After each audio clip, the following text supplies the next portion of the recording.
Hi everyone, today's video it's going to be just me having a chat. I'd like to make everyone aware of a situation that I found out recently that shocked me, to be honest, and it backs up my mindset that driving instructor levels aren't good enough.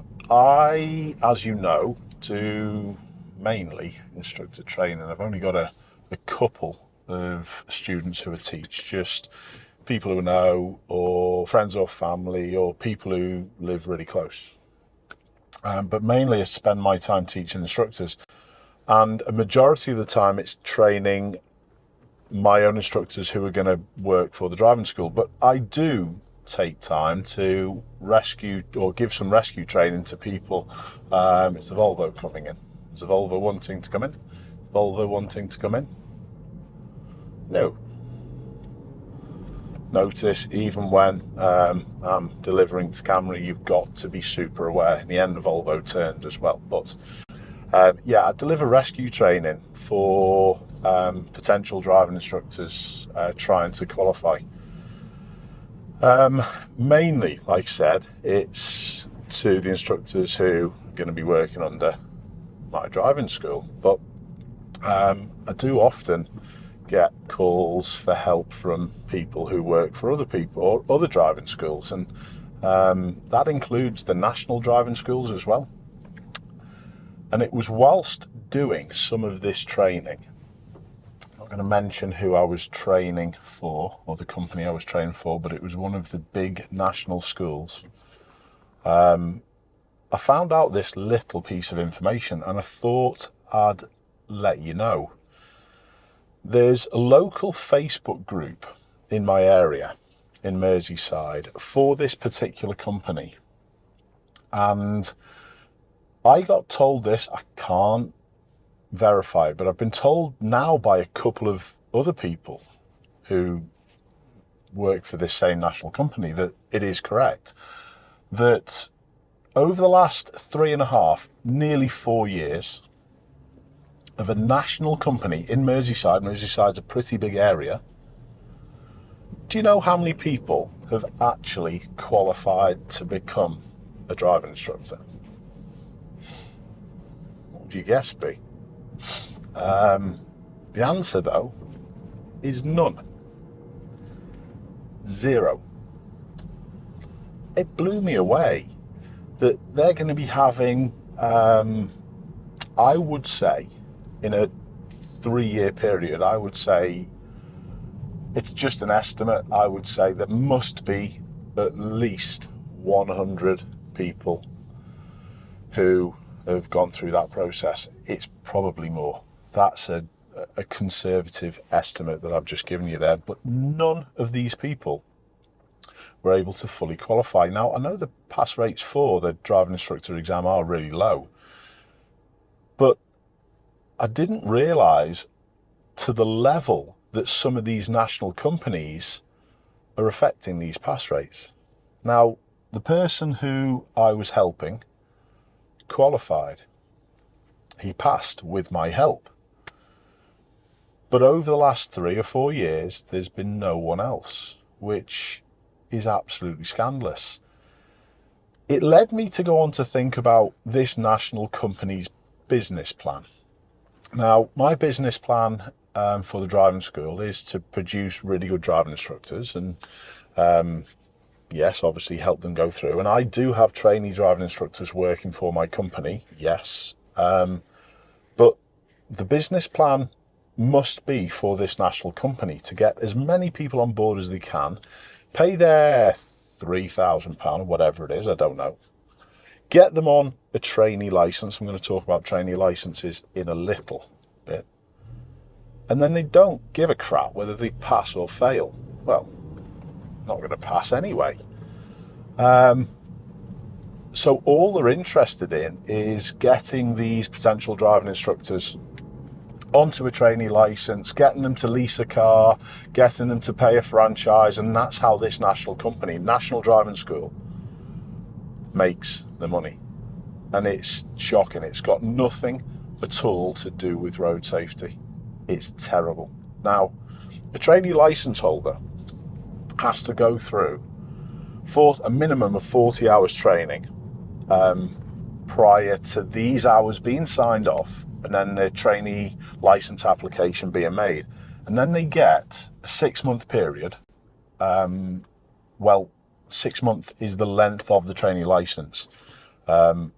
You will, with the situation on how it is with the driving instructor test at the moment, you'll generally be issued a second one. And I've even known third one's been given out. But you get this 6 months to then go off and practice your skills whilst teaching. It's in a similar vein to a trainee doctor.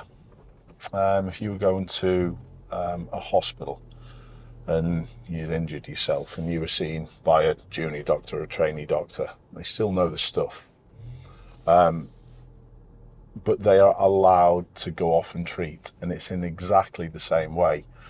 And it's, for me, of the same level of risk and importance as these trainee doctors, because trainee doctors,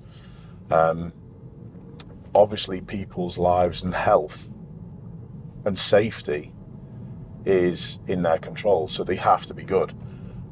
And the same goes for trainee instructors, that the level of training that they are given should be at a decent standard. Therefore, when they're out on the road, they are able to keep themselves safe, the students safe, and other road users safe. But if this national school have had literally no one pass, obviously going through that one, Volvo, if they've had no one pass within this 3 or 4 year period, it shows you the level of the training that's provided. And it absolutely blew me away. I can't get over this.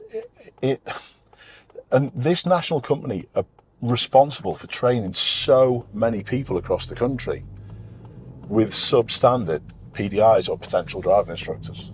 That's effectively what it is. Now, something else that I found out as well. I only found this out probably over the last couple of years. It was through the local ADI enforcement examiner in my local area. Good working relationship with him. Asked him this question because it always used to be there was a ratio of 1-to-1, no more than 1-to-1, fully qualified driving instructors compared to potential driving instructors or PDIs. I don't know exactly when, but apparently that's been scrapped.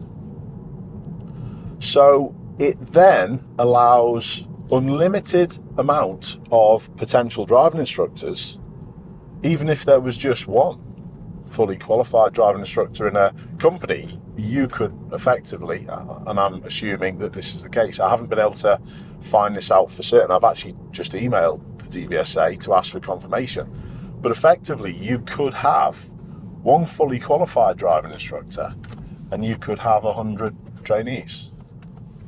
And I'm not sure whether these national companies are taking advantage of this, because the more trainee driving instructors that they have on their books, the more money that they're going to make, because that is their business plan, because they obviously don't give a crap about people getting through. It's absolutely nuts. And it blew my mind when I found out about how many of this particular cohort of instructors for this particular company have qualified in the last 3 or 4 years. So I thought I'd just let you know about that. It's not the best. Trainee license holders, driving instructors aren't necessarily going to do a bad job. There's a lot of poor press. I saw a driving instructor on TikTok the other month turn around and say, "Oh, potential driving instructors charging the same as fully qualified driving instructors. That's not right." And my answer was, "What grade are you?" And she said that she was a grade B.